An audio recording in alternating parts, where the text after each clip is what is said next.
Hello everyone and welcome to the final day of the Autistica Festival. My name's Georgia and I will be hosting the first session of the day, Employment Part 1. Apologies for the slight change to the schedule this morning.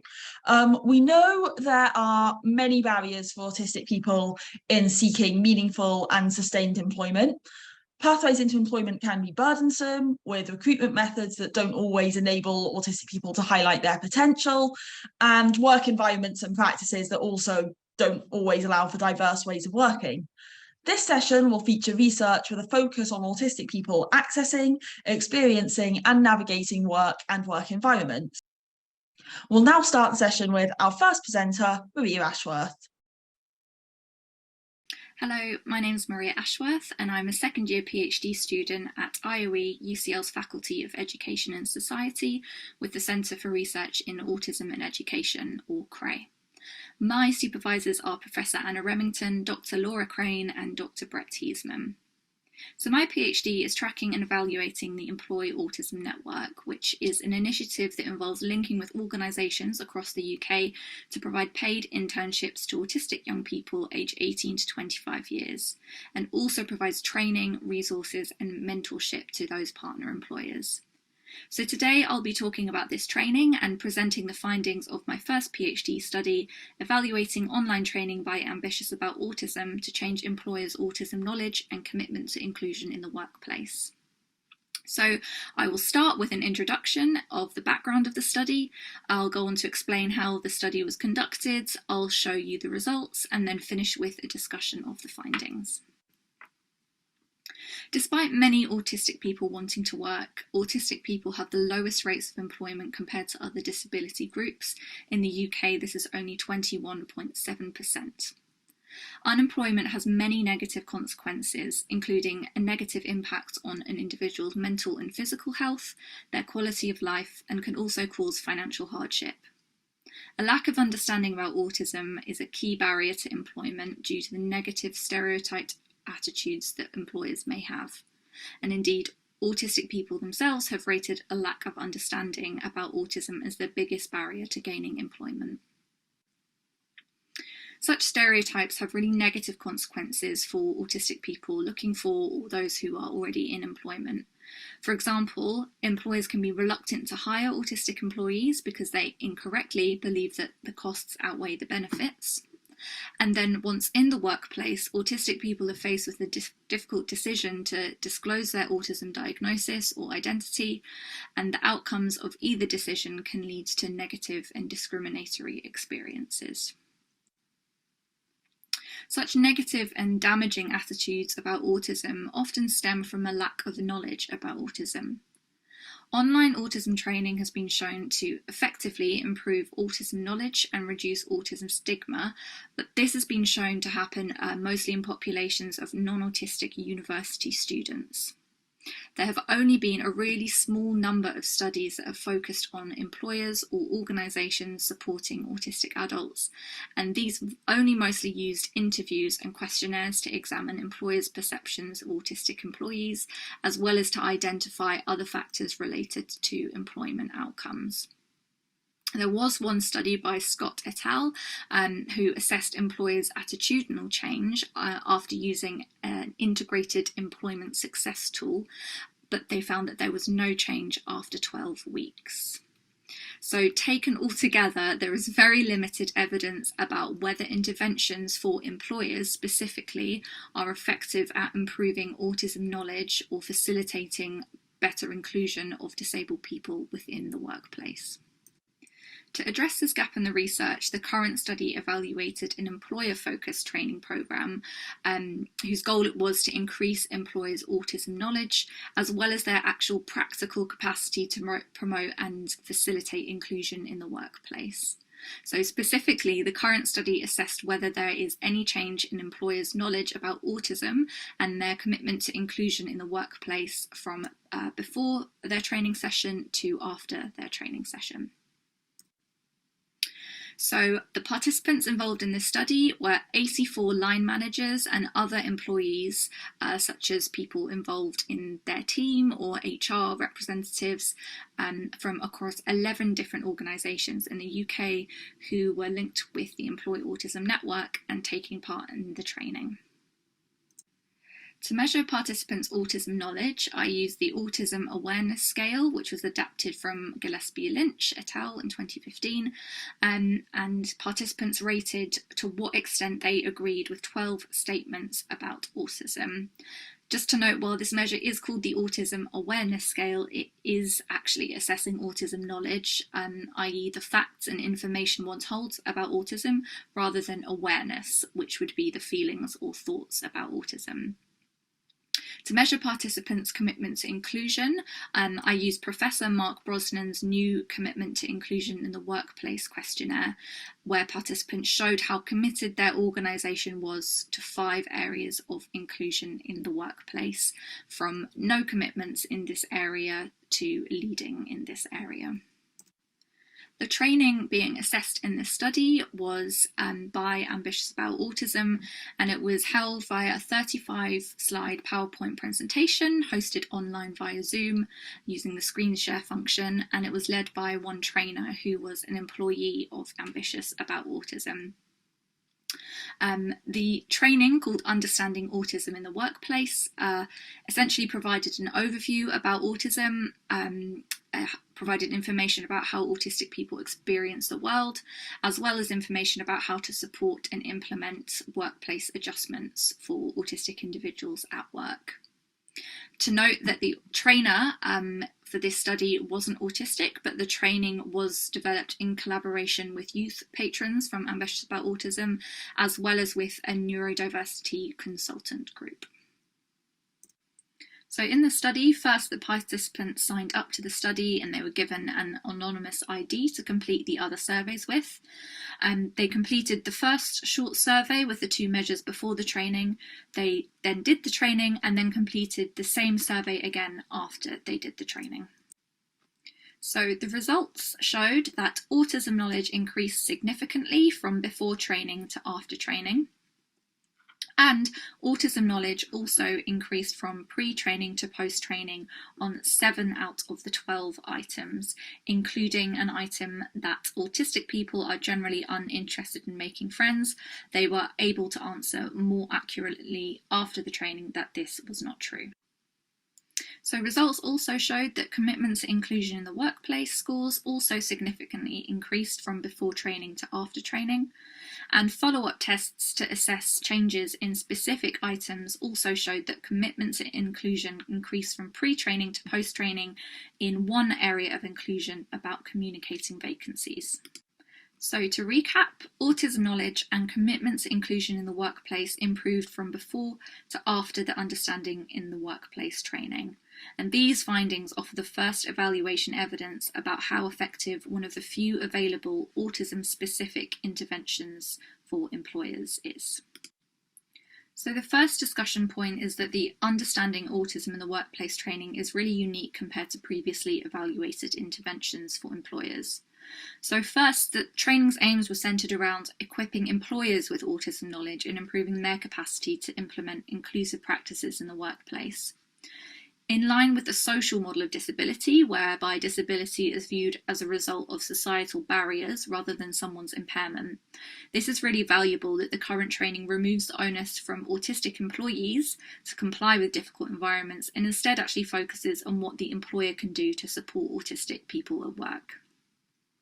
The second unique aspect of the training is that it was led by a professional trainer, compared to the intervention evaluated in Scott et al.'s study, whereby the employers were just freely referred to a training manual without guidance from an experienced professional.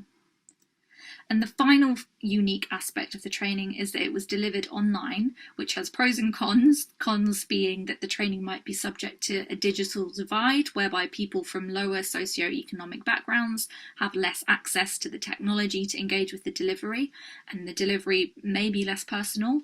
However, the training also has exclusive benefits by being online, by eliminating the cost of room hire and travel for both the trainer and the delegates, and also adds scope to engage more employers from across the country. The second discussion point is around the employer's autism knowledge.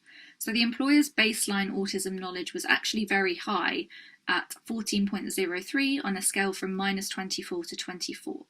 This is especially high compared to previous research with university students whose baseline knowledge scores were 7.6 on a scale from -26 to 26 and 38.5 on a scale from 17 to 55. It's also really important to note that the Autism Awareness Survey might not be the most relevant measure for this study, as the training didn't actually cover all the topics that are included in the survey, such as ages of diagnosis. So future work would really benefit from a more bespoke autism at work survey. So the last discussion point is around the commitment to inclusion measure. To note that many of the employers completing this measure might not have actually had the authority to change the policies that facilitate better inclusion in the workplace, such as interview practices. So the impact of the training might be fairly restricted for changing these actions. Also, the item about communicating vacancies did show a significant positive change, and this might be because either the training demonstrated the employer's capacity they already had to address these aspects of inclusion, or because the employers were actually further along in the onboarding process of their interns at the time that they completed the post-training survey. There are some limitations of this study. One is that there is a sampling bias, so the employers had already committed to having internships with the network, so the training might have had a different effect on a group of employers with less engagement or original commitment to inclusion and neurodiversity. There was no measure for attitudes, autism stigma, or behavioural assessment in the workplace, and this information could be more informative as to how effective the training actually was at changing behaviour at work. Finally, the data was elicited by self-report, so participants might have felt obligated to show their organisation as a welcoming place, and I also did not verify each organisation's inclusion policies for accuracy. So, to conclude, these findings offer the first evaluation evidence about how effective one of the few autism-specific interventions for employers is. This evidence is useful to address a key underlying issue for autism employment, that employers' lack of understanding about autism has really harmful consequences. Hopefully, this study can provide some evidence to replicate and disseminate such trainings more widely, to foster more inclusive workplaces, ultimately so more autistic people can find and maintain fulfilling employment. To finish, I'd like to thank my participants, my colleagues, as well as you for your time in listening to this. I'll hand back over to the chair of the session, who'll introduce the next presentation, but I'm happy to answer any questions in the live Q&A. Thank you. Thank you, Maria. That was brilliant, and it's great to see research focusing not on changing the autistic person, but on changing the environment and making the environment more inclusive. We are now going to move on to our second speaker, Marc Goblot. Hello, I'm Marc Goblot, parent of an autistic daughter and autistic and ADHD myself. I left employment in digital technology after several years to bring my interests in autism and technology closer together. One way of doing that is to found a new business called Ciel to support neurodiversity and technology. We'll look at how we try to achieve this using autonomy, space, and connections as social approaches to this. And we'll look at one of our projects where we test out our services and methods. Ciel, therefore, is emerging as a neurodiversity and digital innovation agency. In order to achieve digital neurodiversity and make use of it, we have a number of objectives around autonomy, creativity, and work. There are 4 key features in innovation businesses. For us, that would be a purpose, how technology can enable us in lives and in working, a team of lived experience, diverse expertise, and a connective intelligence in how we can see connections in a network to achieve and scale change. A culture of shared knowledge amongst autistics for creativity and learning, trust and autonomy, and using experiments to test a variety of services and methods through projects for learning and direction. Ciel is trying out innovation and inclusion work methods to deliver digital neurodiversity and guide autistic talents within it in their careers. We're testing out services like collaborative R&D, digital experience design, and tech solutions using inclusive creative processes, mentoring autistics, co-designing digital solutions, and advising startups and businesses, amongst others. Apart from supporting autistics as entrepreneurs or in terms of their careers, we work or collaborate with a number of others in terms of business, startups, charities, service providers, and academics, all the while building connections. We'll take the service example of working with autistic entrepreneurs to illustrate some of our emerging approaches using a scenario. In terms of supporting them and peer-to-peer working, the approaches fall under the relations of production and the means of production. The relations are about ways to build good working relationships and interactions, such as using autistic shared understanding to create spaces, learning, and a creative experience. And the means, using enablers like technology and how it allows connections, flexibility, outputs, and learning and research data.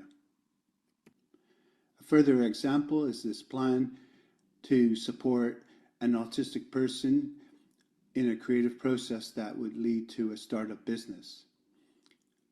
A female autistic artist in Wales was awarded creative R&D funding. Her idea was an access rider to address challenges faced by autistics with forms, text, and language shaped by others for work purposes. She needed people who could understand, channel, and interpret her idea into a tangible set of solutions and research, and who could further spark and build upon her ideas. In our plan, we conceived of a virtual space to facilitate and mentor, and scrutiny to maintain a balance between autonomy and support, and ensure a level playing field of relations between us. We'll now break it down a little bit further as to how we established all these things. First off, we started building connective layers for the relations of production. The first layer was our client and myself both shared a common purpose and interest in creating tech and a startup. We were introduced by a third-party accelerator which formed part of our networks. A second connective layer came from autism. We established an autistic shared understanding to bridge the usual double empathy problem inspired from Damian Milton's writings. It allowed us to set up a foundation of mutual communication. We quickly found an innate and easy recognition of what we expressed and helped engender a circle of trust. The next connective layer was to negotiate how each person needed to work given their personal traits, such as preferred time of day or evening, text or visual preferences, sensory sensitivities, habits, listening and talking tendencies. We had achieved, after that, enough layers to build some relations as best as we could start forming a team. So we defined our team roles within a circle of trust. We added a role of scrutiny and creative review to the facilitation and creation.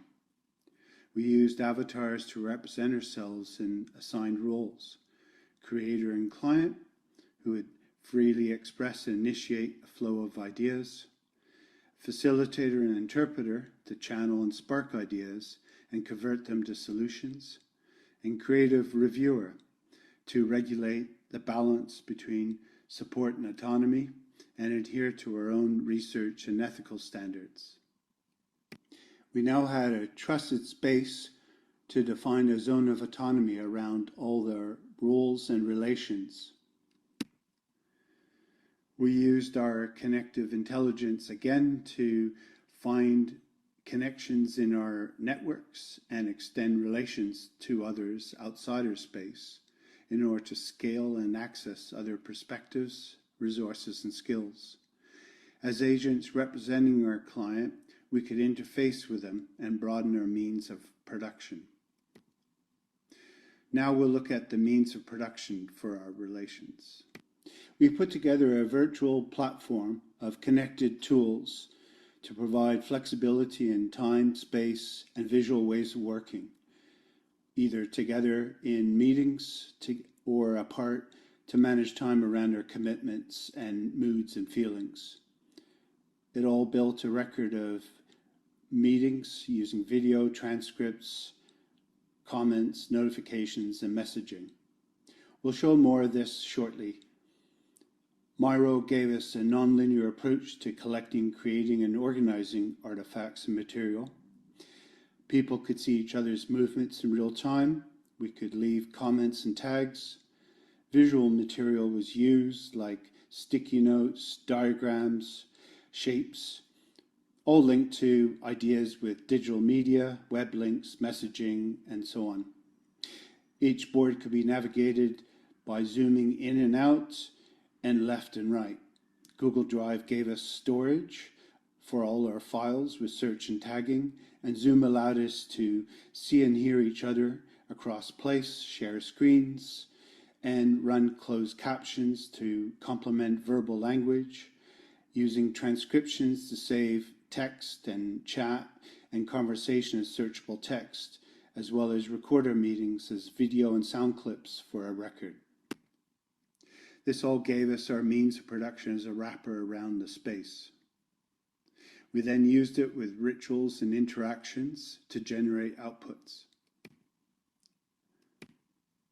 So we took on a variety of rituals and interactions with flows between each avatar and role carrying different data and communications according to their purpose. Zoom meetings with the Miro board using our roles allowed us to externalize thoughts and spark each other off in a flow of ideas. We could lose sense of time, go for 3 hours in a state of focus. We put thoughts down quickly in sticky notes to avoid overloading working memories and to leave traces. We added various media stored in our shared Google Drive. We then organized and clustered items and notes together and tagged them. We had several spaces on a board marked out for different purposes like reference material and brainstorms. And as the items were organized, they developed into more tangible solutions and concepts containing components you could zoom into. The virtual tools allowed flexibility in time and space around our needs and moods. We could share an image via iMessage, and then another could add it to a board in their own time and leave comments. An automatic recorded history was logged for others to come in and catch up. Our various interactions and role-playing not only generated the digital ideas and artifacts, but also learning and research data for logging. Let's now show some examples to bring this to life. These are all speeded up videos just to give you a flavor of the different things that happened.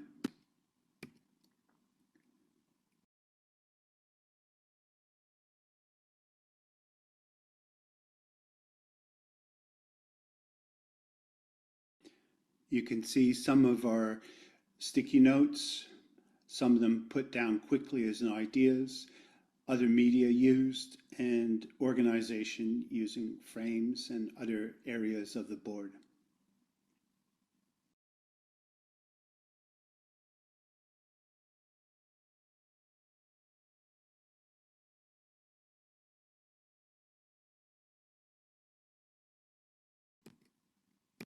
In this presentation, we'll focus less on the outputs and outcomes, but more on the making and the work involved, the relations and means of production, and how this was achieved between autistics.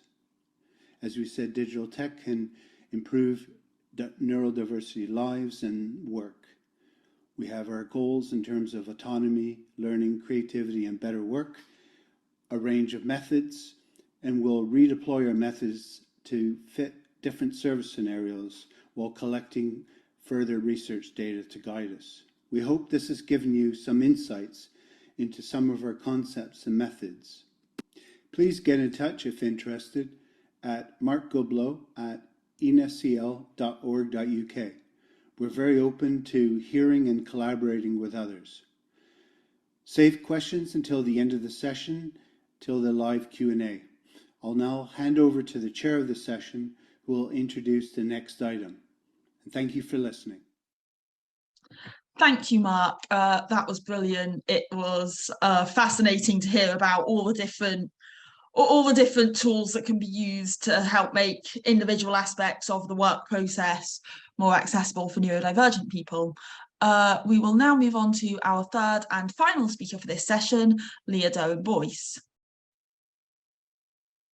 Hi everyone, my name is Leah. I'm a PhD student studying reasonable adjustments, masking and burnout in autistic workers in the Sheffield University Management School.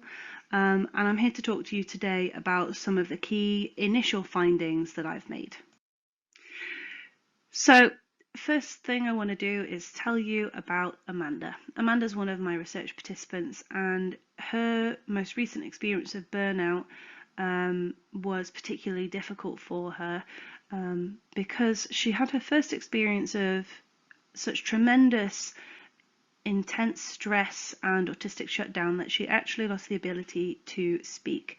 This was the first time this had ever happened to her, and it happened when a long period of not having any managerial support or really any contact with her manager or other teaching staff, in combination with being told twice by two different auditors to redo everything in her classroom, in her teaching and in her curriculum, which she did. All of that culminated in such tremendous overwhelm over a period of having been exhausted for a very long time, that she spent 3 hours on a work-related Zoom call with the camera off, crying, before going home at the end of the day, buying a new teddy, buying a Pokemon game, and spending 24 hours in silence, cuddling and gaming, because that was all that she could do. She couldn't communicate with her husband, even when he was trying to help her, and she found that really, really quite startling, really alarming, really distressing, honestly quite traumatizing. And so she had to take a month off work, very, very unwell with the stress. And when she went back, she still wasn't well, but she needed to go back. She wanted to go back. And so she went in, she was wearing ear defenders. She was visibly shaking while interacting with the students. And that's when a colleague said to her, "Wow, you really were struggling." So not only had she been suffering all this time, not only had she been under-supported and unseen all this time, but she hadn't even been believed. And sadly, this is something that various elements of this story really are quite common across the experiences of my participants. In total, I spoke to 28 autistic workers for 2.5 hours each, roughly, all about their experiences of work and burnout, and that led to some really interesting findings that I'm going to share just a snippet of with you today. So just briefly, this is a model that I'm using which helps to frame and give us a better understanding of how burnout is coming about. Not a lot of research has been done about autistic burnout, but occupational burnout is something that has been explored for at least 4 decades. And one of the big theories about how it works is this one. Burnout, in that literature, they describe it as something that happens as a result of this imbalance between what you see on screen, these demands and these resources. I think of reasonable adjustments as a form of resource, but there are other resources that exist, like these ones, and demands are the things that you are required to do for your role. They might be tasks, but they also might be things that you have to tolerate within the physical environment. Now, with Amanda, what we heard from her experience was that she'd not had a whole lot of this support, as we see on the resources side, and she'd had quite a lot of demands in the form of workload, which, according to the basic version, the basic understanding of this model, looks a little something like this. Just this combination is what leads to burnout. However, if we take a deeper look at the literature, something that a lot of it doesn't focus on, even within the occupational burnout research, is that there's an extra stage in the middle. So you experience this imbalance for a very long time, and then you struggle to cope with it for a long time, and then you become burnt out. So this stage in the middle is really crucial, because what it highlights is that there is a difference between resources or reasonable adjustments which are aimed at preventing versus tackling difficulties after the fact.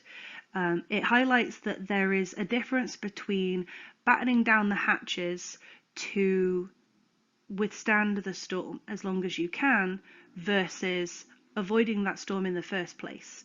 And by addressing that initial imbalance, that is one of the primary ways that my participants have talked about being effective in preventing burnout, or one of the big things that they have sought out after having experienced burnout is getting those supports in place so that it doesn't happen again. If we go back to this metaphor that I'm using today, we can imagine ourselves as the boat within the storm, or the boat near the storm maybe. If you can catch it early enough, you might see it on the horizon. And it presents you with this choice. And what a lot of my participants are talking about, having learned from past burnout experiences, is ways to navigate around the storm and avoid it in future, so that you don't find yourself in this situation. There are limits to how much you can really navigate, though, and sometimes these things come out of nowhere, and so sometimes you may only have the option of coping, but the ideal would be to be more preventative in the way that we support autistic workers and the way that we as workers navigate and access that support. Some of the ways that my participants talked about doing that are on screen now. So they talked about specific needs as well as specific support measures, which can be understood using this job demands resources model as forms of demand and resource that may help with burnout or may lead to. And these are all the big 5 that are most common from what I found so far. So predictably, there are elements of the sensory experience that have a big impact, and they're not all demands. Some elements of the sensory experience can actually function as resources if utilised and harnessed and managed appropriately. There are some needs that exist around communication and around information processing, and some of that comes down to things like not only having information that is important delivered verbally, also having a written form as well. And then there are other aspects of the work environment that can be addressed, and there's also some things around change. In Amanda's case, she talked a lot about struggling with having lots of change, and so for her, she felt like just having a stable classroom, even though it was a big change, and even though there was a lot of work in the beginning, she found that to be quite supportive because it was stable for the first time in several years. Another topic that's really important, but which we don't have time to get into in detail today, is masking. Now, as with burnout being under-researched, and so I wanted to find, if I could, a way to understand it, and was able to do so with that model. We also have this theory here that you see on the screen now, which is called impression management. I've put a summary here, but the basics of it are the idea that we are always performing because we want people to treat us a certain way, and so we calibrate our performance so that we are acting in a character or a persona that will get us a certain type of treatment.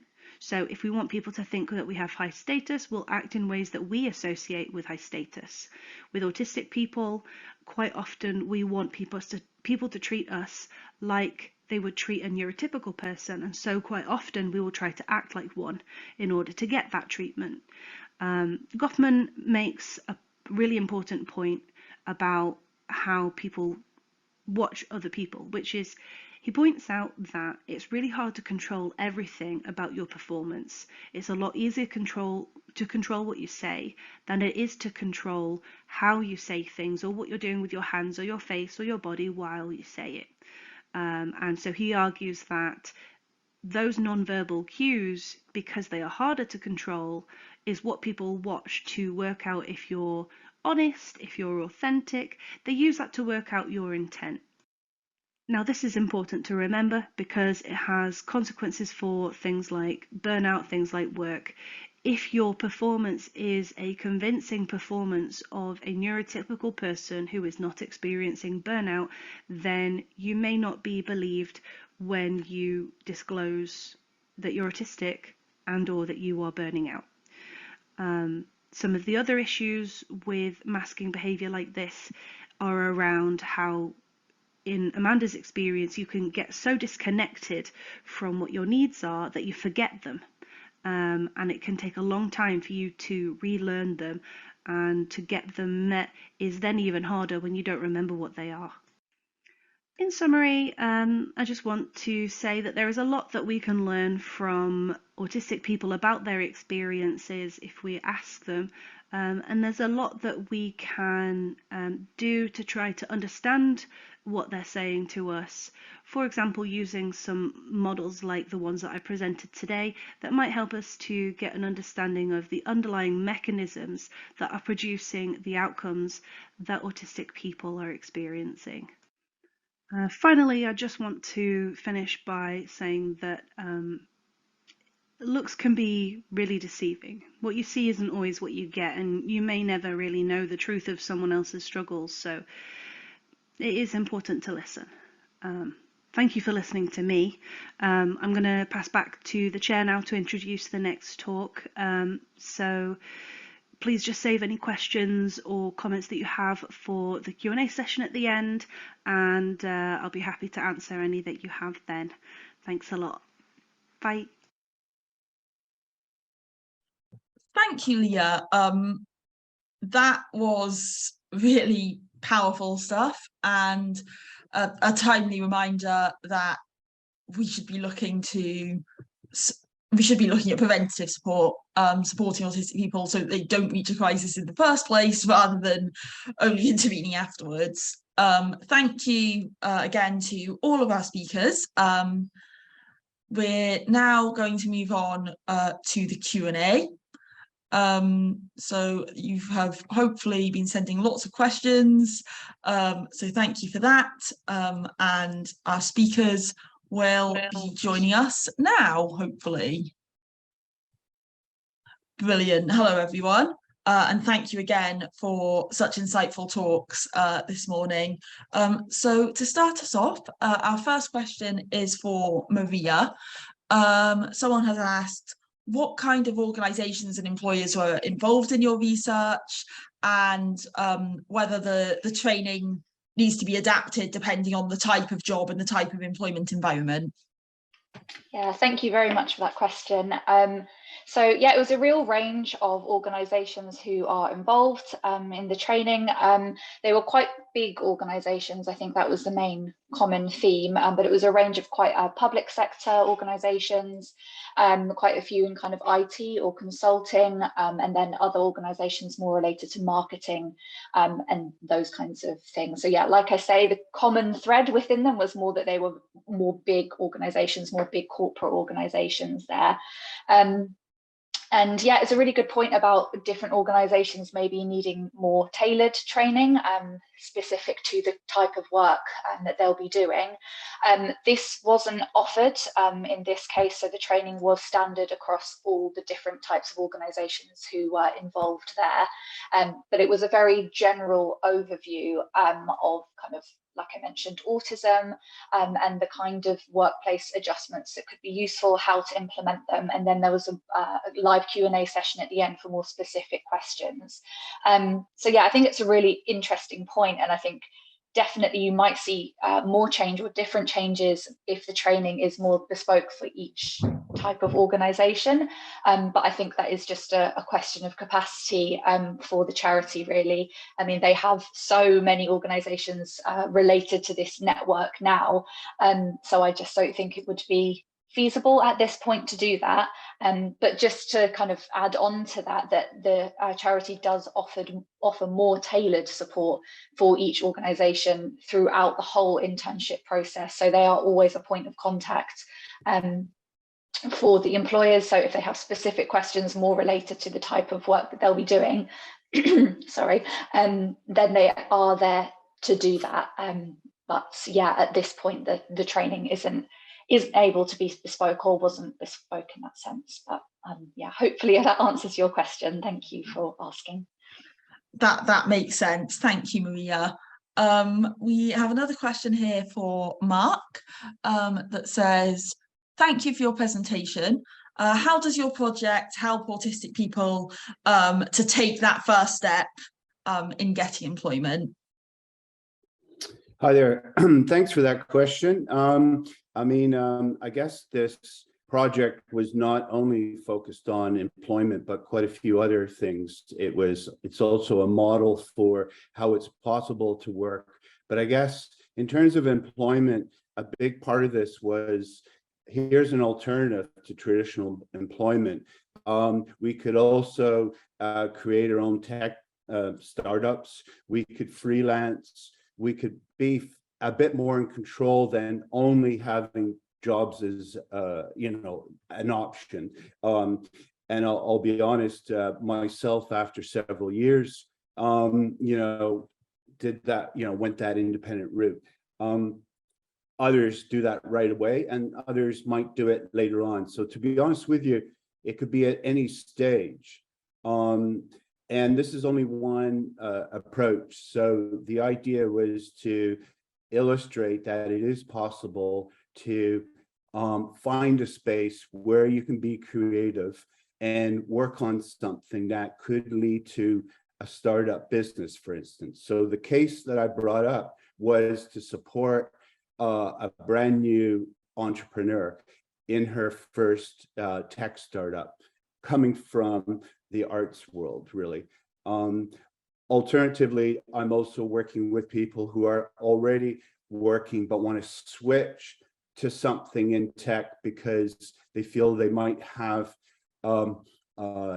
more control around how they do things. So another is that it could be, lead to a freelance thing. The other point, though, is in terms of learning how to do this, it's not just the space, but it's also the doing. So, all this stuff, myself, I'm self-taught. I needed to just do this to learn that way. And so by allowing people to get hands-on and work together, it's a much better way of learning skills that can then be a career in a studio or your own startup or a freelancer. So I think a lot of this is to just lower barriers to developing this as some sort of career or business, and to show that it's possible to do that.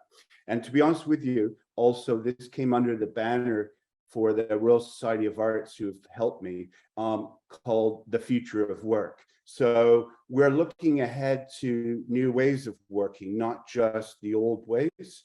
And it's important to sort of signal that we've got a big opportunity now after the pandemic. I hope some of that helps. And I guess it's really, at the end of the day, lowering barriers and experiencing it firsthand to get good skills. That makes lots of sense. Thank you, Marc.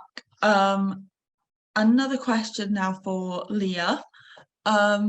This is a brilliant question. For people who are very used to masking and may have forgotten their needs, as you say, how can we support these people to rediscover those needs and to feel safe masking less to prevent burnout? That is a really great question, a really big one. Thank you for that. Okay, so it's kind of two separate questions, really. It's the rediscovery of needs and it's the feeling of safety so that you can mask less. How do we do each of these things? For the latter, for the masking, that one's really tricky because it really depends on the individual. What we know about masking type behaviors is that it's influenced by a lot of things, including trauma. A lot of people will mask differently, mask more intensely, and will mask in ways that might not align with your values or your boundaries. It might be more like people-pleasing type of approach. And so how do we make people feel safe to mask less kind of depends on those wider circumstances. We know that autistic people are more likely to have trauma, so we know that there's a lot more that we need to do there. It's about the environment in part, because you really need to have an environment with people in it that you can actually trust. You know, it's not about teaching people to learn to trust. Nobody learns trust, they earn it, they don't learn it. And so you need that safe environment that demonstrates safety. And that could be giving somebody a lot more time to adjust and transition into an environment to realize, okay, these people are being good to me. These people might be okay to be a bit more authentic with. So it really is situational there. There is stuff that you can do on an individual level that's about building your resilience, building your tolerance to stress. While those things do have a place, my personal preference is to opt for an environment that already builds in those feelings of safety, because you really do, it's like with pain, you know, pain is an indicator from the body that something isn't good right now. You know, you should remove your hand from the fire or what have you. But there are things you can do to build your own tolerance if you need to, if you want to, that might be around getting a really good sense of your identity, your values, your boundaries, so that you can be making very mindful choices as to when you're going to mask and how much. The biggest thing that my participants have talked about there as something that kind of can protect a bit from the damage that masking can do in certain situations and however long you're doing it, is that deep knowledge of your authentic self, really understanding who you are, what you care about, what's important to you, what is a deal breaker and what is just a bit inconvenient. Knowing, I don't mind masking in that way, but I won't do it in that way. Having that sense of where that line is for you is really powerful, because it means that you're still taking care of your needs even when you're masking a bit. And sometimes masking is a need, you know. There's always going to be situations where it's advantageous to us. That's why we learned it, you know. The other half of the question was about supporting people to rediscover their needs. I'm autistic. I don't mind talking about it. And in my experience, I found that burnout has led to me forgetting certain skills. I forgot how to do winged eyeliner, and I really like winged eyeliner, so that was really hard. And for me, like, you just have to wait, you just have to keep getting better, you keep addressing that balance. Something that's really important is, if we are using the job demands resources model, the idea is that we want a level seesaw, or ideally we want too many resources rather than too many demands, so that when something difficult comes in that surprises us and it takes away from us, we end up level again, right? So how do we support people? We make sure that their reasonable adjustments are in place. If you're somebody with responsibility towards workers, you make sure that their adjustments are in place, they're reviewed regularly, you create a supportive environment where people challenge inappropriate talk of any kind. You've got to remember that people are listening. You know, if there's somebody in the office who is saying things that they shouldn't, or who isn't speaking inclusively, people are listening, not just the people engaged in that conversation. And those are the things that create those feelings of, I'm not safe, I don't want to unmask, or I don't even want to know what my needs are. I need to survive this place and then get out, you know. So you really have to commit to it. You have to work towards that culture of people being honest.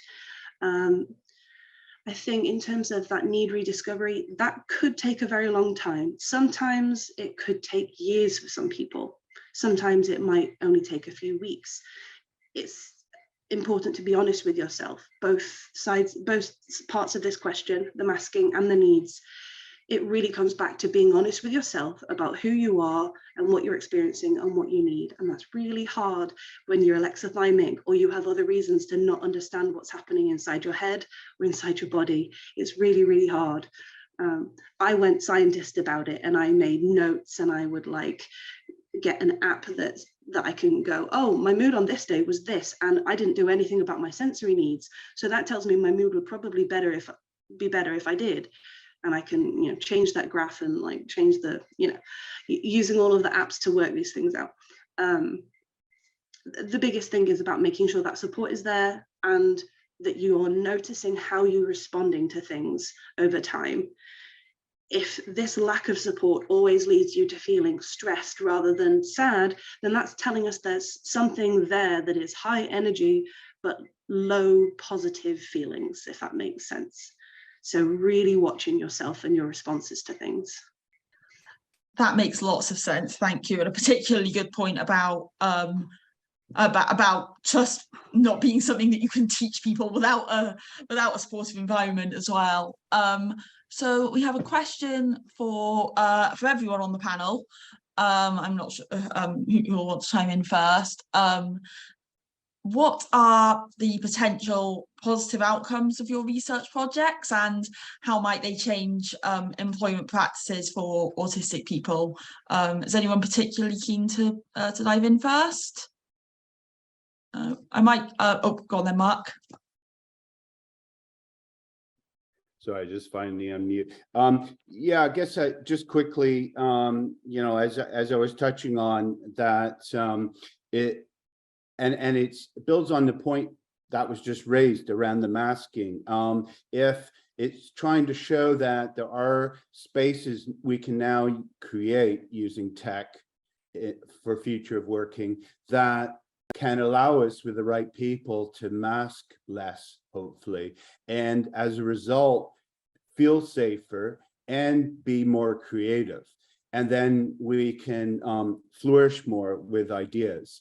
And by doing that, we can find ourselves with more perhaps independent careers. As I mentioned, it could be feeding all this into a startup business, or building those skills to have a new or a career change in, say, digital. So I think, you know, ultimately it's around finding those right spaces, the roles and the ways of doing things that allow everyone to feel safe and demask a bit, you know, and then discover their more authentic selves, to be able to start using that then towards creative, you know, working careers with hopefully things like tech.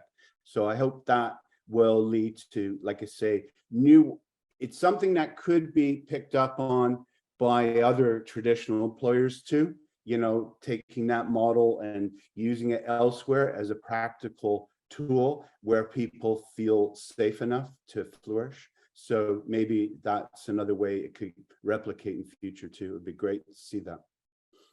That makes sense. Maria and Leah, do either of you want to chip in around positive outcomes of the research?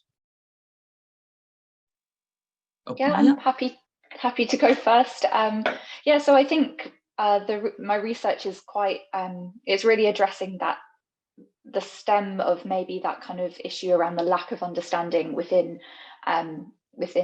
workplaces. So hopefully it's going to be it's showing evidence that this kind of training does work, it is effective, and then that can maybe be used in other workplaces, disseminated more widely, and the ultimate goal of that is to essentially provide and hopefully foster more positive employment experiences, not just for the interns related more to my project, but if it is able to be disseminated more widely to anyone else who is able to engage in that training, and then that has even wider kind of knock-on benefits for future employment experiences if people have that experience, that initial experience there to kind of go on. And anecdotally, I think a lot of the interviews that I'm doing at the moment, people are saying, you know, it has wider benefits within their workplaces anyway, just through creating a more inclusive environment, and is even by doing that is showing other colleagues, and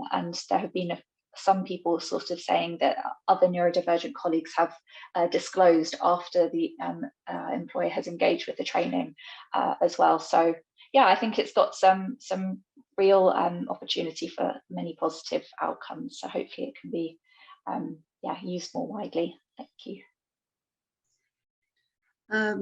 Okay, I'll jump right in if that's okay. So I was thinking about it while listening to everybody, and I think there's been some really important points raised. One of the positives that I've noticed just from conducting the interviews has been that a lot of people have found it to be very very good for expression and a really good release to have an opportunity to actually talk about your experiences and what has led to what, and to really tell your story. I think that's really important. You know, it's good for participants to be able to gain something positive from a research project, but I also think it demonstrates the importance of being able to share your story in general. And I think that is probably a part of masking or unmasking, is that we're sharing our story. That is part of who we are, part of that authentic self. And I think that is important. Other positive outcomes, I really hope that I can share more with you in future events, but to get word out there as to what we actually need is what I'm hoping will come out of that. What we actually need, what will actually work for us, and help people have a more mindful conversation about the types of things that we'd actually benefit from. For example, both of the other speakers today have talked about stuff that my participants have commented on as being important to them and to their well-being and to their environment. Maria, it was really good to hear about the work that you've been doing around training, because that has been a huge need that people have expressed, and really just demonstrating that need is important, and being able to explain why does that help people. And Marc, the role and impact of technology, as you spoke about, there's a lot of support measures there that can, like you say, create those environments where we can be more expressive and less masked. And I hope to add to some understanding around that. Brilliant, thank you. And thank you again to all of you, and those of you who have been submitting brilliant questions today or just watching along. That is all we have time for, but the speakers' email addresses will hopefully be going into the Q&A chat now, if you would like to follow up on anything. We are now going to be stopping for a lunch break, and we will be returning with the second half of the employment session at 1 p.m. If you can't join us later, don't worry, we are recording all of our sessions and putting them on YouTube within the next month. See you soon. Hello and welcome back. My name is Maggie Allen. I'm Special Projects Lead at Autistica. I'm delighted to be hosting the second half and also the penultimate session of the festival, which is on employment today. So if you've missed the first half, don't worry. We will be recording all our sessions and putting them on YouTube within the next month. You can read about the speakers for this session just below this live stream, along with a PDF version of their slides if you wish to see them in a different format. Some of our speakers will be joining us for the live Q&A at the end of the session once their presentations are finished. You can submit your questions via the Q&A system just below this video. These will be collated by my Autistica colleagues, and we will be trying to get as many of your questions answered as we can. Some of our presenters have agreed to let us share their email addresses. So if you have any further questions, we will be putting those into our Q&A system after the whole panel session has ended. So we will now be starting our first session, which is with our presenter, Amber Pryke-Hobbes. Over to Amber.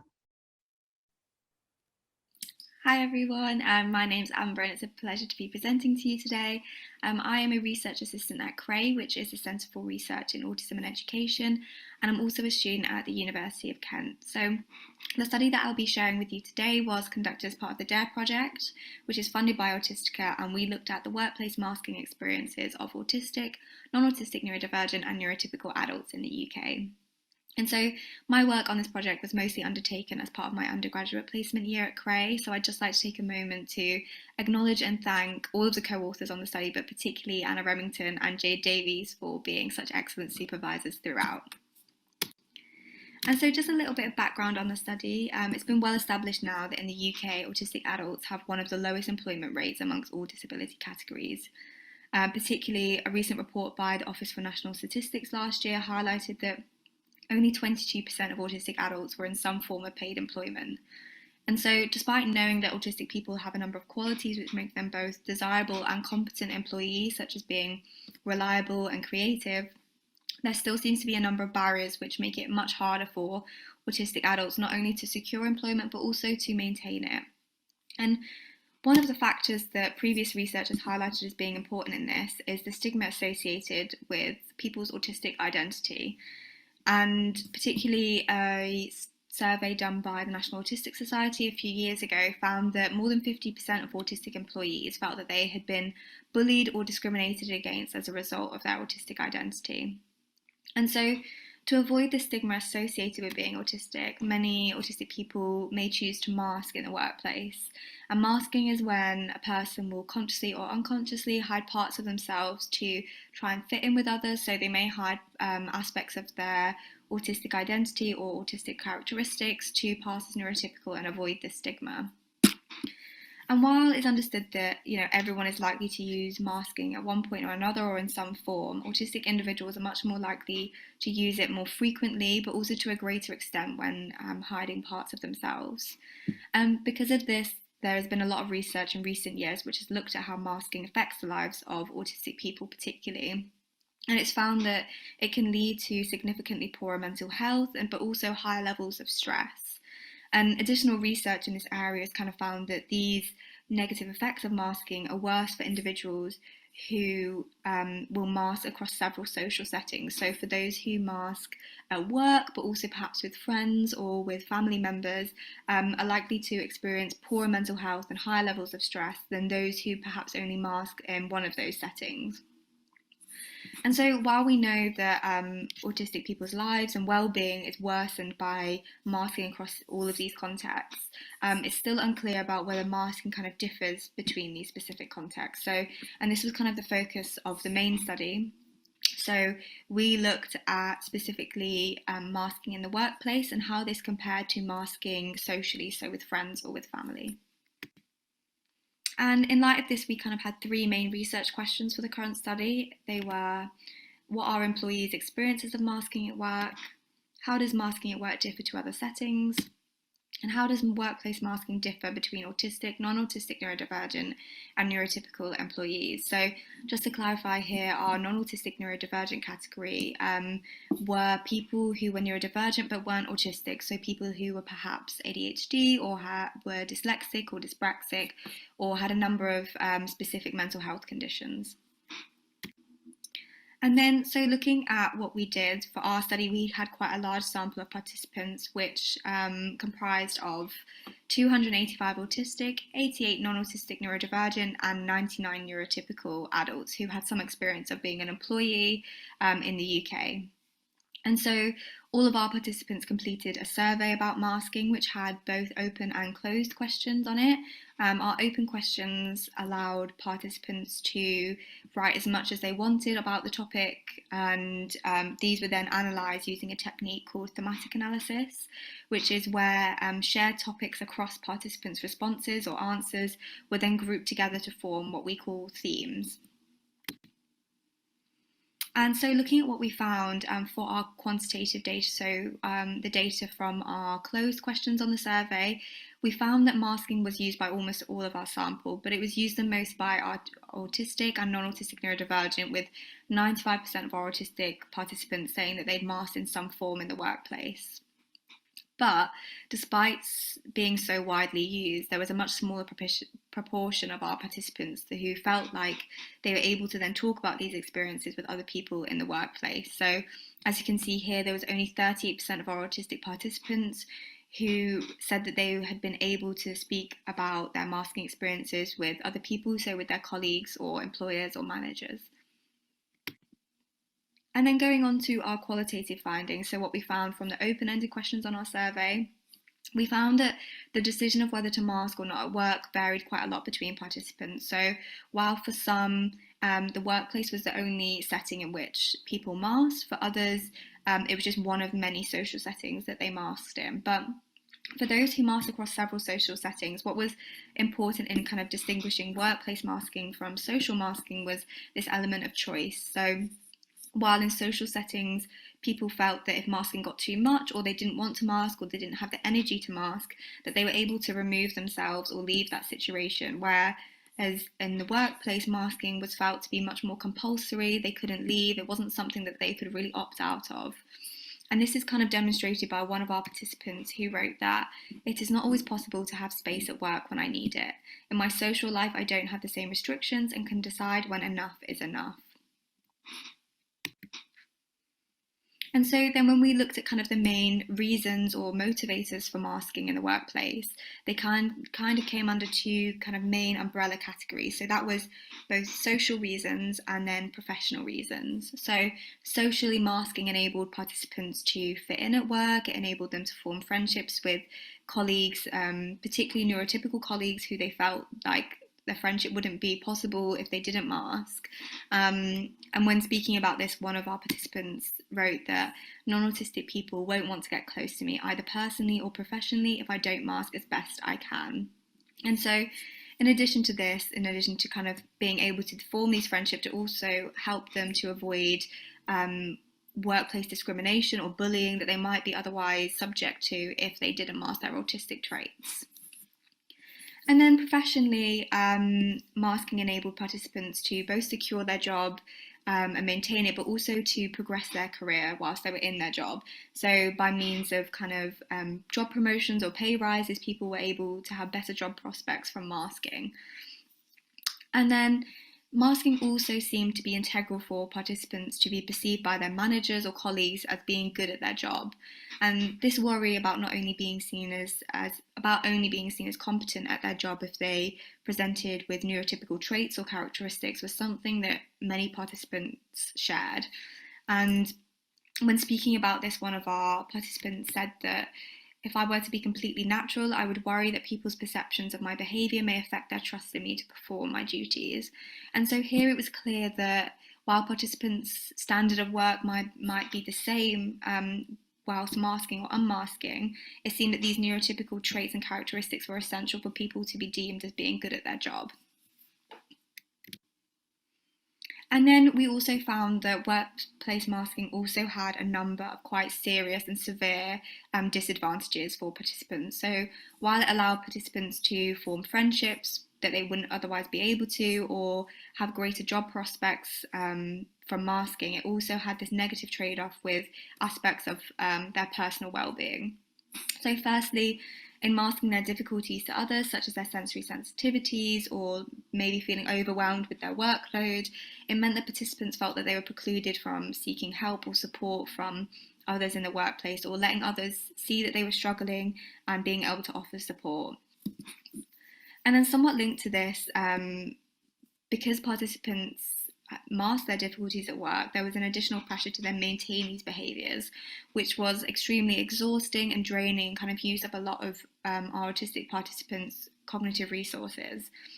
So this then meant that participants felt that masking impeded their ability to perform their job to its highest standard, because they were committing so much energy into masking rather than their work. And when speaking about this, one of our participants said that masking sacrifices my abilities. I hear less, I miss things, I burn more energy, and I cannot use my mind in ways that I know I can do very well. And then, so this extreme level of effort that was required to mask appeared to also have a knock-on effect on participants' mental and physical health. And so for many, it wasn't a behaviour or a strategy that people could sustain in the long term. And because of this, participants often spoke about having to take sick leave from work or resign from their job entirely because of these negative effects that they couldn't keep up. And then finally, participants also frequently reported that masking their autistic characteristics all day, every day whilst at work, really had a negative impact on their sense of self or their sense of identity. So here one participant wrote that sometimes after lots of intense masking, the alone time I need afterwards feels partly about rebuilding myself. And so, you know, for those that were in full-time employment, masking for these long periods of time really kind of ate away at the sense of who they were. And then, so in light of these findings, we identified 3 main recommendations that were aimed at employers to reduce the pressure to mask, but also to support those who still feel the need to at work. And so our first recommendation was that neurodiversity training, which has a particular focus on masking, would really benefit colleagues who don't have much knowledge about both masking but neurodiversity more broadly. So we suggest that this training should kind of look at what masking is, how masking affects employees, and how to support other employees who mask at work. And something that I think is really important here is that autistic and neurodivergent employees are involved in the development of this training. And then secondly, as so many of our participants spoke about the poor mental health that they experience because of having to mask all day, we recommend that organisations should offer adequate mental health support services in the workplace to help kind of minimise these damaging effects that masking has on autistic and neurodivergent employees. And then finally, as many of our participants spoke about the pressure to mask that came from being in office and having to engage in many social interactions throughout the working day, flexible working options such as working from home or blended working should be made available for those who want to use it. And that should really help kind of minimise this need or pressure to mask. And so that is the end of the presentation. I'd just like to finish by saying a massive thank you to all of our participants and to everyone listening. I put my contact email at the bottom of this slide for anyone who might have any questions that kind of crop up after the Q&A. But yeah, thank you. Thank you, Amber. Some really fascinating insights into masking in the workplace and its impact on autistic employees. We'll now move right on to our second speaker, Susanna Fantoni. Hello, I'm Susanna Fantoni, and today I'm going to be talking to you about injustice within employment for those with autism and other conditions. So, before I get started, who am I? Well, as I said, my name is Susanna. I am 26 years old, and I was diagnosed with focal epilepsy at the age of 3 and then autism when I was 15. In 2012, I was unfairly forced to leave school due to my disabilities. However, I enrolled at my local FE college where I thrived, completed a BTEC before going to university where I not only completed my undergraduate degree, but also my master's in October of 2018. Since then, I have been on a bit of a prolonged hiatus. However, I have been working on the Autospaces project at the Alan Turing Institute, where I'm co-lead for moderation, and I'm hoping to start my own career in autism research in the future. So, now that you know who I am, what am I going to be talking about? Well, first, I'm going to go through the latest government disability employment statistics, looking specifically at autism and epilepsy, with epilepsy being the other conditions. I'm then going to briefly discuss the benefit system and my experience with that, before concluding by looking at how these two things correlate and the effect that that has had on me. So, let's get started. What you can see here is the latest stats for the proportion of disabled people in employment based on their conditions. And this is a big, scary looking graph. So I've made my own one here, which is smaller, prettier, and focuses just on autism and epilepsy. And you've got the stats for 2019 to 2020 and then 2020 to 2021. Ideally, I would have liked to show you data going a bit further back, but the government only started reporting on autism 2 years ago. What I can confirm, however, is that the statistics for epilepsy have remained pretty much the same for the last 10 years or so. And as you see, both numbers are very low at about 25% each. However, there is one additional point I want to make in regards to both. If we go back to this big graph, this original table, you may notice that epilepsy is the only neurological condition on this list. Now, I don't know if there is a technical reason for that, if not all neurological conditions are considered disabilities or something else, but either way, to me, that just emphasizes how people with epilepsy are specifically discriminated against when it comes to employment. And in regards to autism, I think the thing that's really important to point out is that these are just the numbers for those with diagnoses. As I'm sure a lot of you are aware, it can be very difficult to get an autism diagnosis, particularly if, like myself, you are female. So there are probably hundreds, maybe even thousands of people out there struggling to find employment due to social or communication difficulties that they have and just don't have a known cause for. And that cause may very likely be autism. This last table that I'm going to show you looks at the proportion of disabled people in employment based on the number of conditions that they have. And as you'd expect, the more conditions you have, the less likely you are to be employed. And the reason this is important is because autism very rarely comes alone. So, benefits. Big topic, but I'll keep it short. Now, unfortunately, the information that the government provides in regards to benefits is much less specific than that for employment, so I will be focusing on my own experience here. However, what I can tell you is that when the system changed from Disability Living Allowance, or DLA, to Personal Independence Payment, or PIP, in I think it was about 2017, people with autism and epilepsy were some of the hardest hit, myself included. So when I first applied for PIP, I was refused it, despite the fact that I was previously on DLA. And it was only after 19 months of multiple appeals and eventually a tribunal that I was finally approved. And in the end, the only reason I got approved was because during those 19 months, I had a seizure at Tottenham Court Road Tube Station. It genuinely took me almost falling on the train tracks for the medical professionals on that tribunal panel to suddenly realise, oh wait, yeah, this girl needs support. But by then, the whole process had taken such a toll on my mental health and consequently my physical health that, to be honest, it didn't even feel completely worth it. I think the reason that this system is so hard to work through and it's such a difficult process is because as someone with an invisible disability, you're essentially trained your entire life to hide your differences and the things that you struggle with.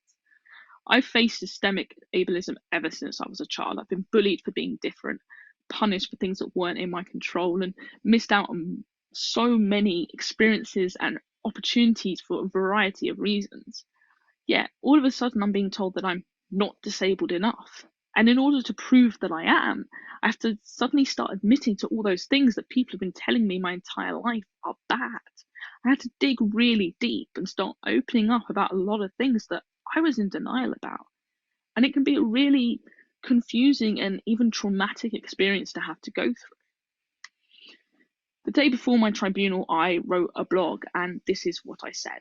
Throughout the past year and a bit, no matter how well life has been going, there has always been something at the back of my mind making me anxious and stressed. It finally ends tomorrow. It If I don't come away with a success, my only real option is to apply again in a few months' time, but I simply don't have it in me to do this again. I genuinely felt like living with zero income was a better option than having to go through that process again. That's how big of a toll it took on me. Now, obviously, we are at the Autistica Festival, so I think it's important just to quickly touch on why this can be such a difficult process specifically for autistic people. Firstly, that initial assessment is a face-to-face interview, which a lot of autistic people will find very overwhelming or intimidating.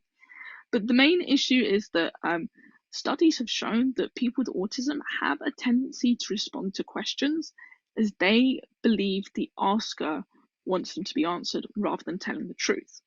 So if you ask an autistic person, can you boil the kettle? They're going to say yes, even if the answer is no.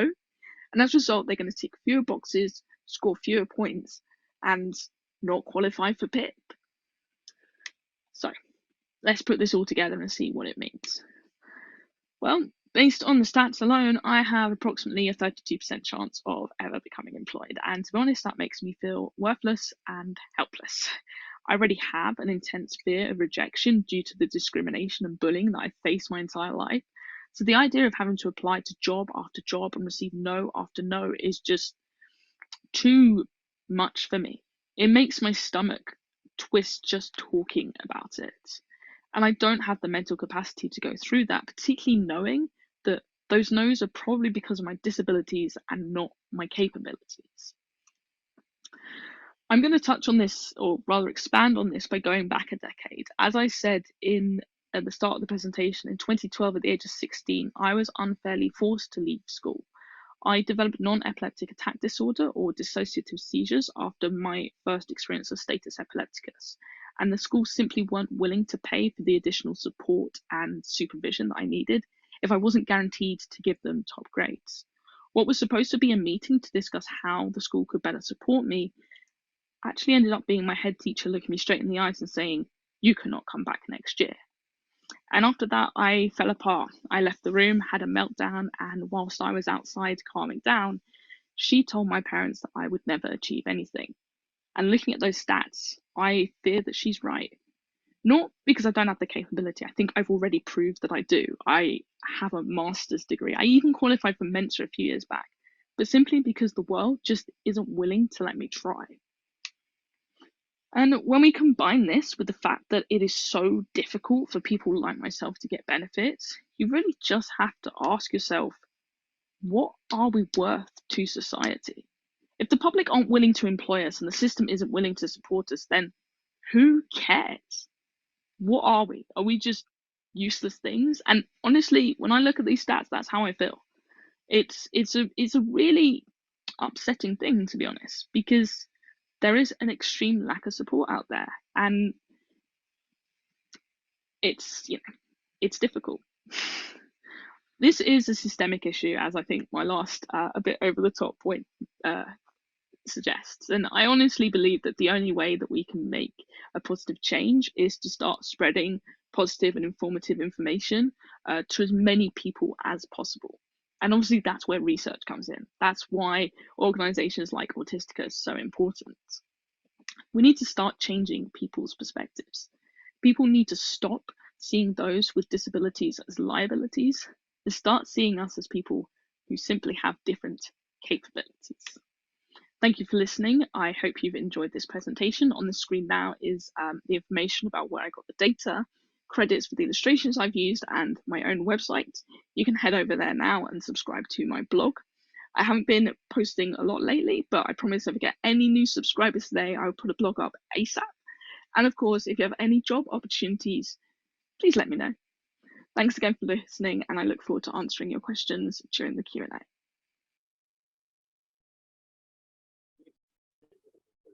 Thank you, Susanna. What a powerful lived experience story that you share that emphasises the systemic inequalities that disabled people experience. We'll now move on to our third and final speaker, Carrie Ballantyne.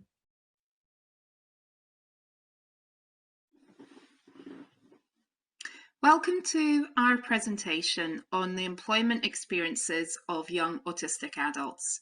My name's Carrie Ballantyne and I'm a psychology lecturer from the University of the West of Scotland, and this work was done in collaboration with Conor McCann, who is an autistic graduate, and Claire Wilson, who's a senior lecturer from Strathclyde University. The drive behind this research was from Conor's perspective and experiences of being an autistic graduate looking for work. So in terms of autism and employment, it's known that autistic adults are underrepresented in the workplace, and employment can present potentially challenging environments and scenarios for autistic adults. Barriers to employment have often been attributed to difficulties associated with some of the characteristics of autism. So things like repetitive behaviours, difficulties in communication, inflexibility, strict adherence to routines, and sensory difficulties. Specific challenges can arise from these general difficulties. For example, understanding job application materials, thinking on your feet in an interview scenario, and managing potential sensory overloads in the workplace. In a study by Flower and colleagues in 2019, they found that autistic employees showed that internally imposed stress, adjusting to new rules, remembering new instructions, and too much social interaction were perceived barriers to success in employment.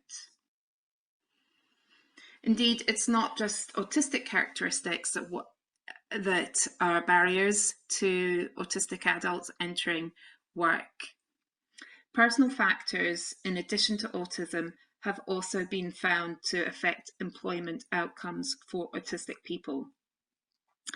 In a study by Chen et al. In 2018, investigated factors that influence participation in employment of autistic high school leavers, and found that family characteristics, education, and gender were all important in participation in employment post-secondary school. Family resources such as family income were found to be predictors of employment outcomes. It was suggested that higher family income would lead to a better chance of sustained employment, as it allows access to a greater number of vocational services. Parents of autistic adults who have a large social network may also be able to find more vocational activities and opportunities for their child. Post-secondary education has been found to increase successful employment outcomes for autistic young adults, including increased rates of employment, greater weekly wages, and more hours worked, in comparison to those who have only a high school education. However, autistic young adults have been found to be in careers that don't always match their qualifications and educations, and many times are found to be overqualified for their role. In regards to gender, while males and females work at similar rates, females are more likely to report that they are unemployed by choice. In terms of environmental related barriers, they're been shown to be an obstacle to employment.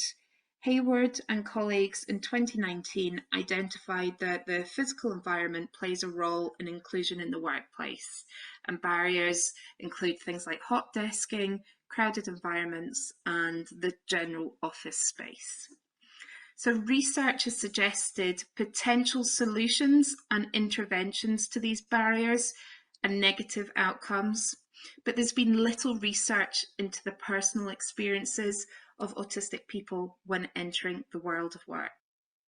So the current study had the objective of exploring the experiences of autistic young adults when entering the world of work and identifying if there were differences between those who had a higher education compared to those who had only a secondary school education.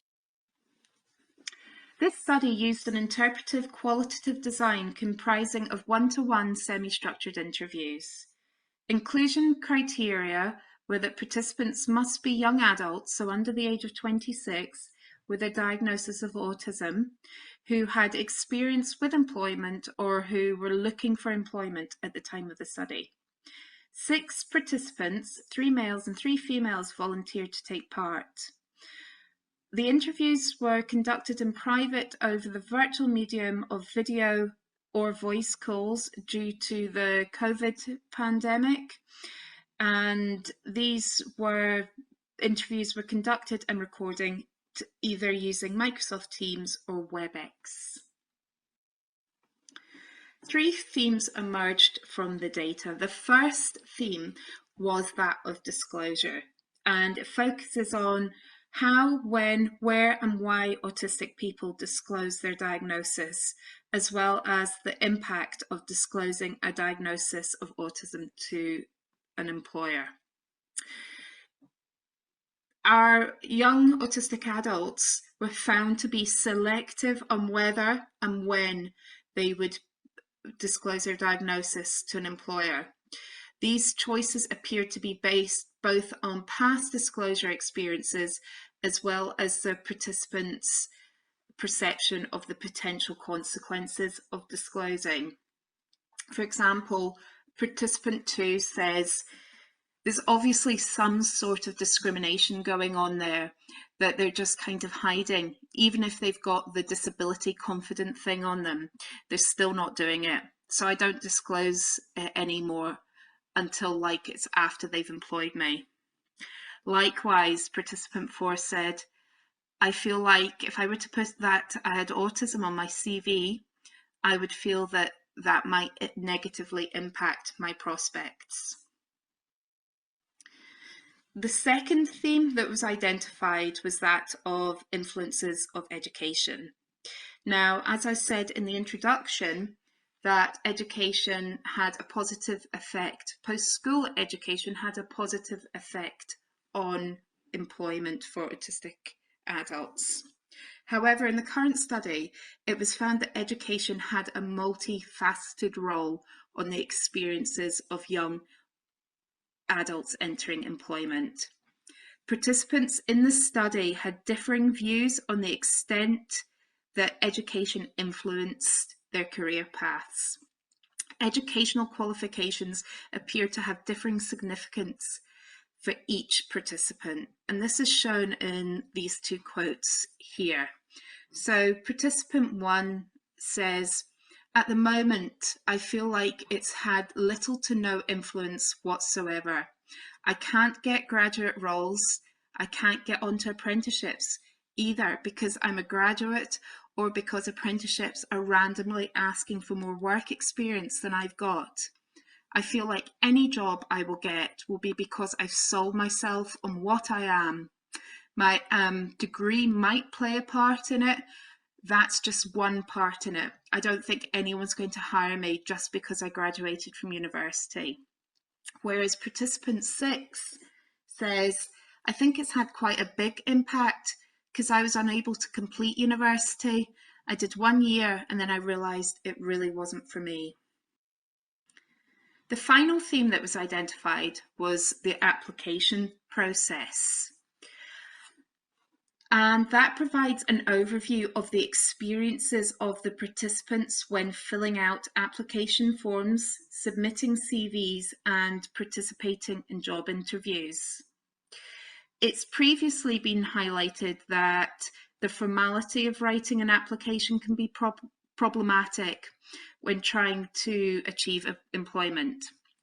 And indeed, in this study, regardless of education level, participants reported experiencing difficulties.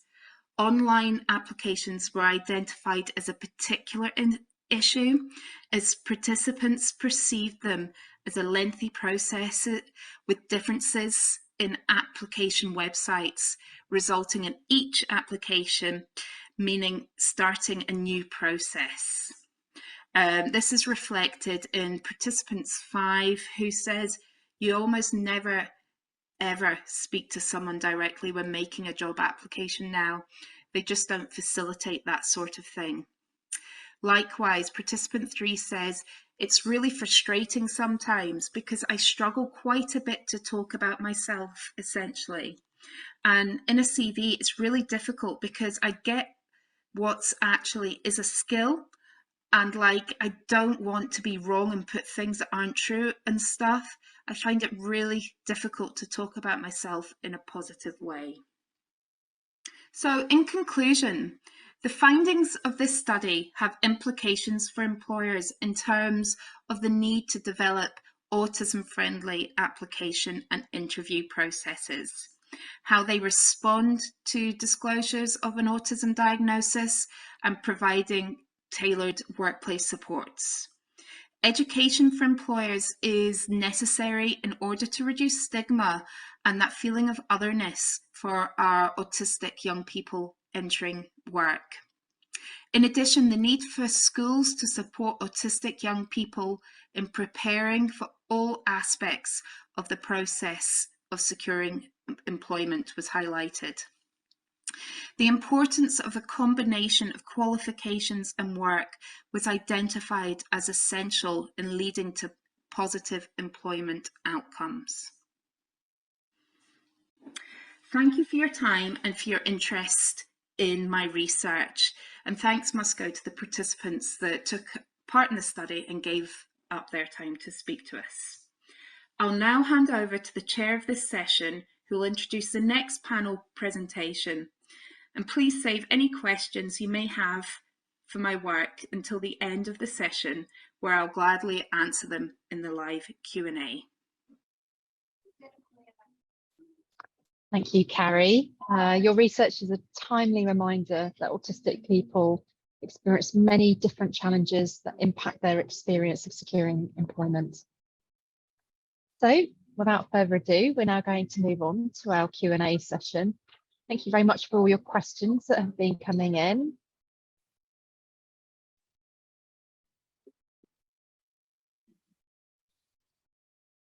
Welcome back.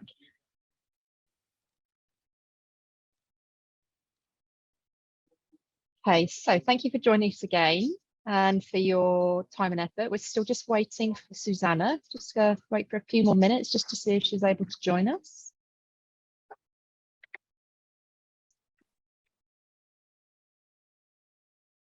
So whilst we're waiting, we might as well just kick off with questions, and then we'll just see. She can just come and join in at any time.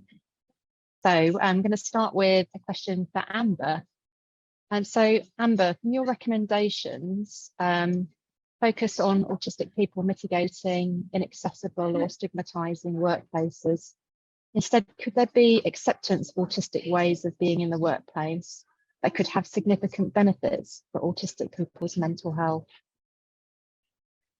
Yes, I think this is a great question, and absolutely. I think for us, like kind of autistic employees' mental health was something that was kind of the most prominent effect of masking in the workplace.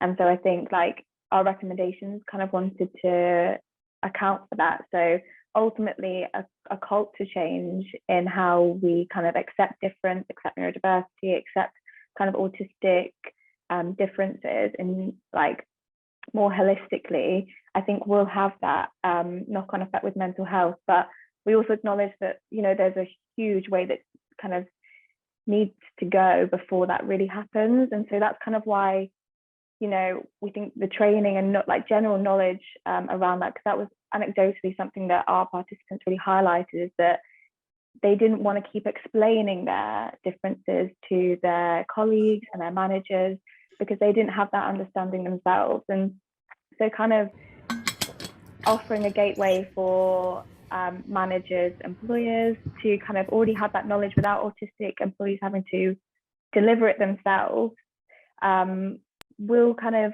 hopefully have that knock-on effect with acceptance in the workplace. But in the meantime, when, like, you know, it's going to take a while for that to kind of have a rollout, I think a better just general support of employees' mental health will hopefully kind of alleviate this stress that is put and burden that is put on autistic employees by masking, and ultimately hopefully mean that they can maintain their jobs for, you know, lifelong if they wanted to. Because I think a lot of our participants kind of commented on the fact that they just couldn't sustain their job because they had to mask all the time, and they just didn't have the energy, their mental health was deteriorating. And so having, and I think because it should be employers' responsibility to offer that support to their employees. So that is almost like an interim, but ultimately I think, the culture change in general around like knowledge and acceptance will just, do mounds of good for autistic people's mental health. I hope that answers your question. It does, yeah. I think it's quite exhausting to have to keep educating your colleagues as well. Well, yeah, and that's why it shouldn't be autistic employees' responsibility. And that's why, although I think this training should be developed definitely alongside autistic people and other neurodivergent people, it shouldn't be their responsibility to educate each and every one of their colleagues and employers. And I know another member of the CRAE team delivered earlier today, and they've kind of looked at doing that and kind of rolling that out, this kind of training that is developed with autistic people, but not that it has to be delivered by autistic people, because it's not their responsibility. And you're masking, you shouldn't also have to be educating. Thanks, Amber. So I've got a question here for Susanna. So thank you for your great talk. The questioner wanted to know if you think the same problems exist for applying for jobs, for job seeker allowance or similar. So I also have universal credit and was recently deemed to have limited capability to work. So I get a little bit more from that now. But even if you manage to get, the highest level of PIP, highest level of UC, it's never the equivalent of a salary. Obviously, that's all I've ever applied for. I don't know about other versions of benefits, but the statement I made of, autistic people naturally answering yes to questions is something that is known, and I imagine that's something that would play effects on other application processes as well. And that's something that, I found out when doing my own research with autistic people, and it's something I had to work around. And I think, so yeah, probably, but from a personal perspective, that's not something that I can, answer for certain. Thank you. Question for Carrie. Carrie, given that so many autistic people understandably don't want to disclose when applying for jobs, are there adjustments that we can make to the recruitment processes for all applicants to make it more accessible for autistic people?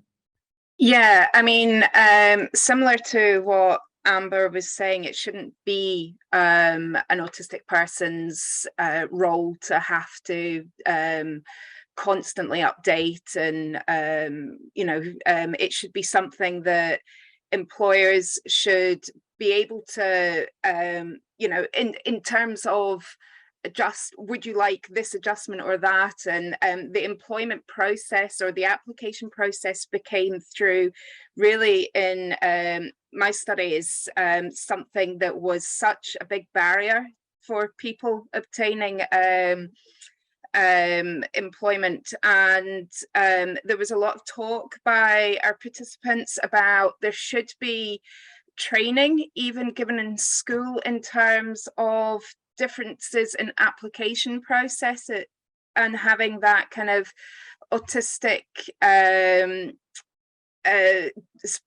bespoke process given to at further education, at higher education, at school, that helped people in terms of applying, specifically common interview techniques and all of these kinds of things. So it shouldn't be something that is kind of learnt along the way. Participants also spoke a lot about how every application was so different from the one before, so they were starting over again. So to be able to build on these skills, and having lack of feedback, people would be applying for loads and loads of jobs and never hear anything again. So to even give that kind of feedback helps people stay engaged with the process and not feel like, oh, it was all worth nothing and now I'm starting over again. So these are kind of more generalized interventions, or not modifications, but steps that can be put in just to help people along the way stay engaged with the process, and have those supports in place a little bit earlier on. Totally agree with everything I've heard there, and I think that's we've certainly seen that in EDI, that there's a shift towards things becoming more standardized. So this is question number one, which can be for all panelists. Have any of the speakers considered researching work opportunities for autistic people who have little or no verbal language? This is a greatly underrepresented group in the occupation and employment debate. Yes, I tend to have quite controversial opinions when it comes to questions like this, because we like controversy. The fact is, we're nowhere near sorting out the problem for people who do have cognitive capabilities, and as a result it frustrates me that people are saying, well, why aren't you focusing on the problems that are even bigger then? You know, as I made clear in my presentation, I am capable of working. I think the fact that I'm here right now proves that. I did have a seizure last night, yet I still made it here to the Q&A.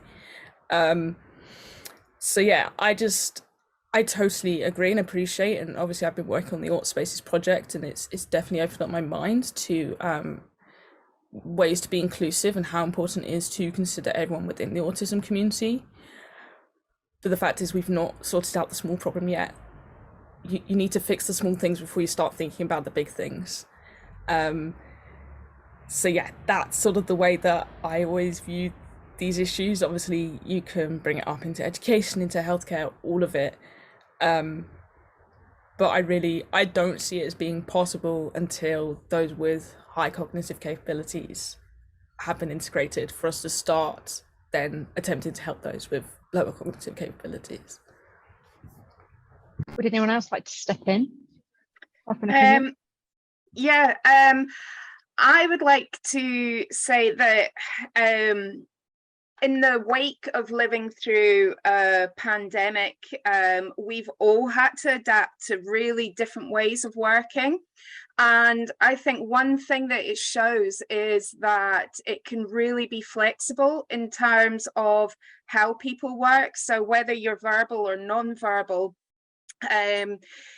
you know, there are different ways in which that you can you can work. You don't have to be, you know, have this structured sat at a desk typing on a computer. There's other ways of communicating. There's other ways of adapting workplaces, and I think maybe COVID gave us a little bit of a maybe a minuscule view into how these things can come about, and I just don't hope it. I just hope that it doesn't revert back to, well, you know, everyone must sit in this hot desking environment and you must communicate through this way. There's so many alternatives, and although I haven't explored this myself, I think it's such an important aspect, because there's so many things that non-verbal people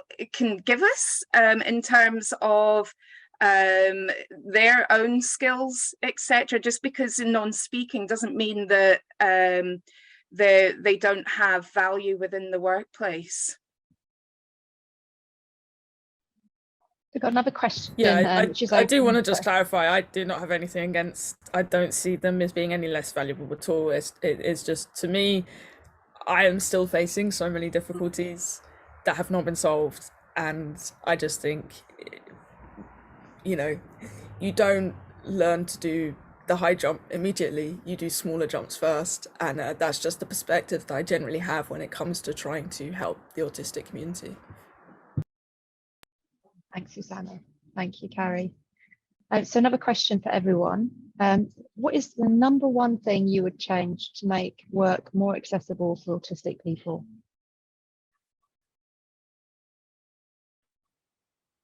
I think there's maybe two things. I think like making work accessible, as in to get autistic people into the workplace, but also to kind of make it more accessible in terms of like maintaining that employment. So I think there's like two things. I think when Carrie touched on like kind of standardizing this process of getting into employment, because I think anecdotally a lot of our participants kind of spoke about how exhausting that process was, that even though they weren't necessarily happy with how much they had to mask in their current role, they were scared and feared having to go through that all over again. So I think standardizing that, or like just almost adjusting these kind of recruitment processes to be easier for autistic people will help. But yeah, just I think at both stages, both before like recruitment and in employment, greater knowledge, greater acceptance of what it means to be autistic and how to support, you know, your autistic candidates and current employees, I think is something I think would be really pertinent to change.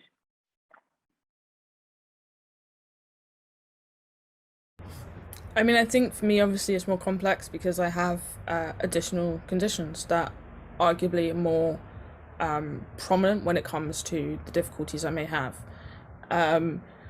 So for me, it probably stems all the way back to education. You know, I think the system as a whole is not built to support people who think differently or may have different ways of doing, as we were just saying with those that are nonverbal. But for me, yeah, I think it is really a lack of understanding. And that lack of understanding leads to assumptions being made, which I think affects the perspective that people have. You know, if I say to someone, oh, I have autism, they all have an image in their head already built of what autism means. And particularly with epilepsy, which is so feared, despite the fact that it's so common and so misunderstood, you know, people just don't want to have to deal with that. They are scared. So for me, it is all about, you know, spreading that awareness and making that clarity and putting support in, not just for those searching for work, but those employing them as well. I think the other thing is that there are schemes out there to help people with autism get into employment, but they are predominantly STEM-based. So we need to, you know, get rid of that stereotype. We don't all like maths. We're not all scientists, particularly females. A lot of us are very creative, and start finding organizations who are willing to essentially open their doors to us and say, yes, we will set up a program to help you that is not all about science and maths. So yeah, it just goes straight back to that perception and breaking that down so that people understand and they're not scared to employ us. And that they're just willing to listen. Honestly, all I would need in a work environment is flexibility, just like today, so that I can work from home or work in the evening when I may have more energy, rather than having to go into an office at 9 a.m. when I'm exhausted from all of my meds.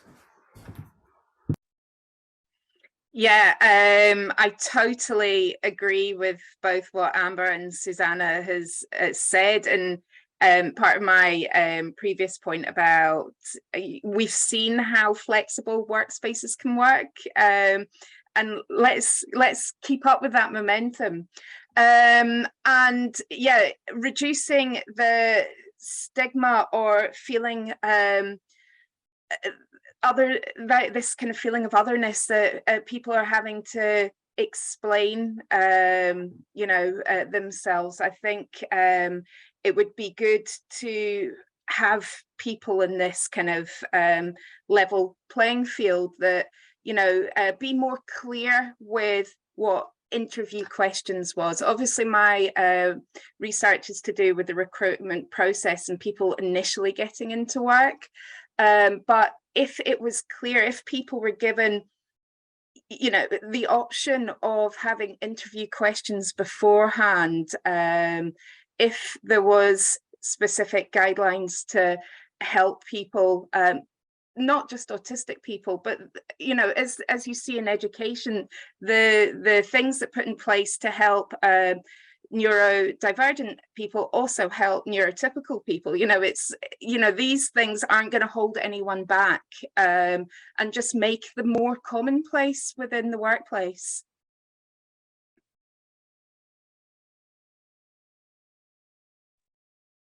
Okay, so Amber, we've had another question come in. It starts with a comment. The comment was that making isn't about avoiding the stigma. Masking. Masking isn't about avoiding the stigma. There are many adults who may not realise that they are on the spectrum. It's about trying to fit in, but this is difficult if you don't really know how to do that. So the question is, how would you expect experiences of masking to be different in those who do not know they're autistic or maybe don't have a diagnosis? Yeah, so this was really, really common amongst our sample, and it's probably, I think it's probably was most common amongst our sample because then perhaps those who hadn't had experiences of employment, because it's probably what enabled them to kind of sustain it for so long. But so many of our participants who commented that they had a late diagnosis or didn't know they were autistic until they were perhaps in their 40s or late adulthood, said that it was something that they were kind of trying to relearn, because this was actually how they were, that was like the automated way to behave for them, even though it perhaps wasn't natural. It was something that was so kind of ingrained into their way of being because they weren't aware of it, they weren't aware they were autistic, and that was what they were actually doing. They've got to their mid-40s and have now, you know, received a diagnosis much later than they should have or have, you know, had available to them. That it was kind of, I think people were struggling to kind of strip back the masking and kind of behave differently, because all their colleagues, for those who had been in jobs for really long periods of time, it was like, that's all my colleagues know. So how do I then kind of change that, both for myself but for other people? So yeah, that was something that was really common amongst our participants. Thank you. I've had another question that's come in. In fact, we've got one question for Carrie and one from Susanna. So we'll start with Susanna. How can autistic people overcome the potential experience of rejection that is currently inevitable when applying for jobs? Honestly, I don't know. My dad has been applying for jobs consistently for the last year, and he just does it like that. And he just doesn't care. But for me, it is a problem. And I think so much about rejection is the way that it affects your self-worth. You know, I showed signs of being depressed from the age of 6 or 7 years old, and it was only 2 years ago that I really managed to get out of that rut. I now finally wake up in the morning and I'm glad to be still awake, and I'm glad to be who I am. But it's taken an awful lot of internal work to get to that point. So arguably now, maybe if I were to apply and get rejection, it would not hit so hard, because I know that's just their opinion. I still am proud of myself. But yeah, it's difficult. I don't know if it's the thing I'll ever completely be able to deal with. It's definitely the hardest part for me, especially as we've been saying with like a lack of feedback. You just don't even know why you haven't got the role. And I'm naturally analytical, so for me, I'm immediately like, okay, well, what do I do different next time? What can I do better? But if nobody's told me what wasn't good enough, I can't do that. So that then kind of gets me even more frustrated. So I think it's just, you know, you've got to work on yourself, you've got to believe in yourself, and hopefully eventually, if you've got the right people around you who also believe in you, the rejection will become less of an issue, because it will become, I guess, further away. It's not necessarily a point that I'm at yet, but it's somewhere that I'm hoping to get to in the future. Thanks, Susanna. Thank you. And one last brilliant question to end with, because we may well have employers that are tuning in to the Research Festival. What resources are there for employers who want to improve practices for autistic people entering work? That's for Carrie. There are some, they've gone out my head.